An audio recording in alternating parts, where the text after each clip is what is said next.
Қайырлы таң, бүгін сіздермен таңғы асқа өте пайдалы дәмді құймақ жасаймыз. Орысша овсяна блины деп аталады, яғни сұлы құймағы. Мен ең алдымен сұлыны блендерден өткізіп аламын. Оны сияқты емес, аз ғана уатамын. Олай жасамасаңыздар да болады. Бір адамға шамамен 4 ас қасық сұлыдан есептейміз. Уатылған сұлыны шұңғыл ыдысқа саламын.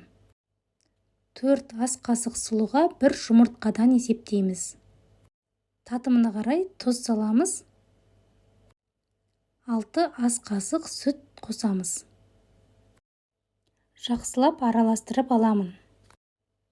Бүгін мен 2 түрлі начинка қосамын. Біреуі тәтті болса, екіншісі ірімшікпен. Ірімшікті ұсақ үккіштен өткізіп аламын. Табанның астына от жағып, орташа отта пісіреміз.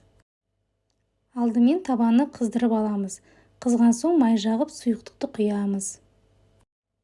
Ожаудың көмегімен біркелкі етіп жайпалаймыз.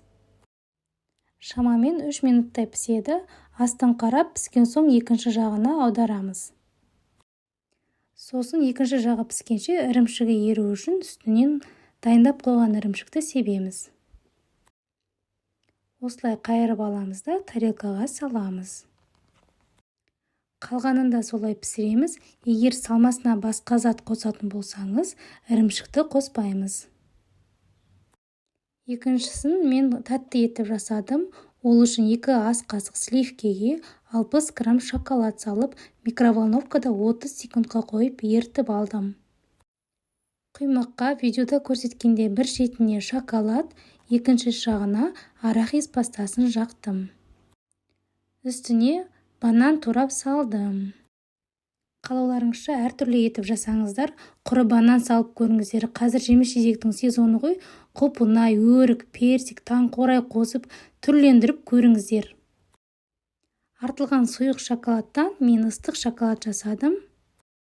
Таңғы асты мен осылай түрлендіріп барынша пайдалы етіп жасаймын. Өйткені дұрыс тамақтанған адамның күні бойы күш-қуаты, денсаулығы мықты болатыны дәлелденген.